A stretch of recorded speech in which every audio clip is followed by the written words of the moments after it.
Train fares are the highest in the world. People in England are not only struggling to pay their energy bills and electricity bills, the British barely own their railway. This is what £22 a day gets you in London. Guys, hello, welcome to Stoneleigh Station, station on the outskirts of London in Zone 5. Now, I'm here today to not just show you the kind of state of affairs that we're living in, I'm also here to show you the cost of living in the UK and why so many people are leaving the UK and struggling to pay their bills.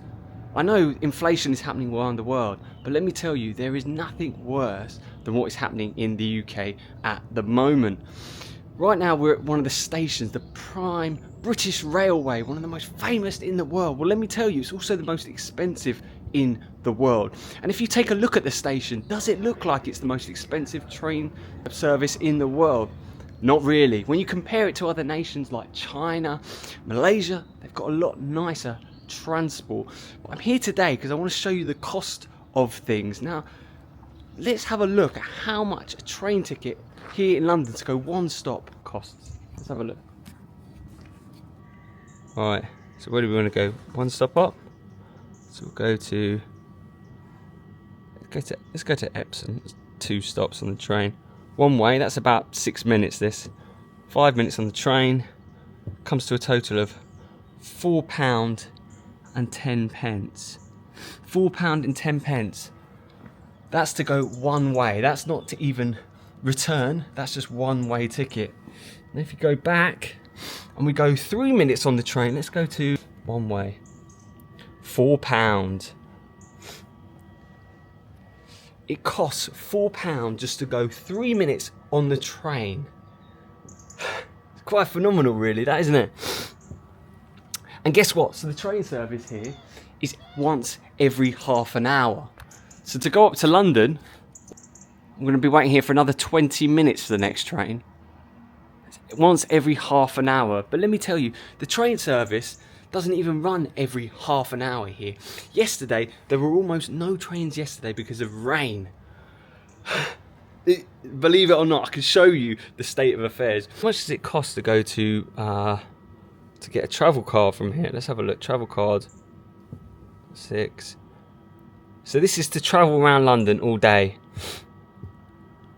£15.90. But that is off peak, I believe. Travel card, 1 day, anytime day. So this will be the morning and the evenings you can travel in as well. £22.60. £22 just to go 20 minutes on the train into London and then just take the tube as much as you want all day. This is the kind of ticket you need to travel to work. If you're traveling around for that day and you've got meetings, it's going to cost you £22.60. And this is only 10 miles outside of London. This is Zone 5, so it's not outside of London. It's actually technically one of the London zones. And they're doing a little bit of renovation work here at the moment. And it's been going on for the last year and a half.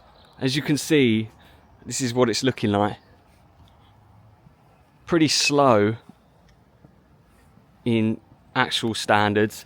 If you compare it to nations like China, where they put up skyscrapers almost instantly, very, very quickly. Here in England, we struggle to put up a bridge. All they're doing is putting up a platform bridge. And a little bit of a new ticket office area. And it's taken a year and a half, believe it or not. Crazy, right? This is what £22 a day gets you in London. Quite phenomenal, really, that, isn't it? Guys, did you see those train prices? Absolutely astronomical, right? Want to actually save money on your British railway fares? Trip.com is the answer. They have a number of features that can allow you to save money. The first one, the split ticket feature. Now, the split ticket feature enables you to save money and up to 30% averagely on each ticket using the split ticket. And it gets better. They have a best price guarantee. So if you find the fare cheaper elsewhere, they'll refund the difference. Great, right? And guess what? There is no booking fee, so you never have to pay a booking fee again. Wow.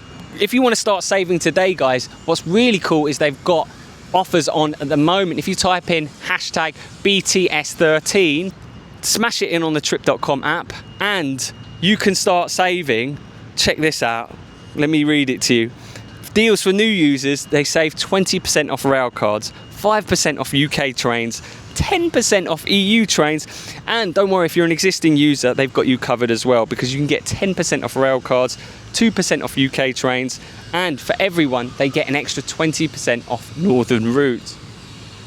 Mate, that is great, that is.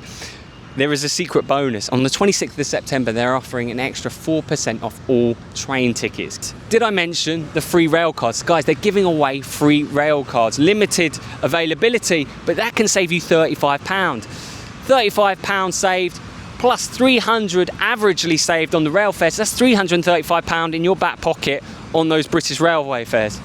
Not bad. Those prices don't look so astronomical anymore, right? Trip.com, give it a try. So guys, it's not only the cost of the transport, which is really, really high in England, it's also the inflation, energy bills, electricity. Apparently, the energy and electricity bills have gone up 50% in the last 2 years. Do you think the salaries in the UK have gone up 50%? They have not. People in England are not only struggling to pay their energy bills and electricity bills, they're also struggling to pay their rent. Now, rent is some of the highest in the world here in London, but let me tell you, salaries are not the highest in the world. And rental prices in London will probably cost you around, as an average, of around £2,000, £2,500 a month. A really basic bedroom in London probably set you back about £1,500 these days. It is absolutely phenomenal, and the rates of things have just absolutely soared and gone through the roof in the last couple of years, and it's kind of left England in a little bit of a sad state of affairs. If you look at this, this is London Zone 5 area, and this is what we're looking at. This is how it all looks, the local area.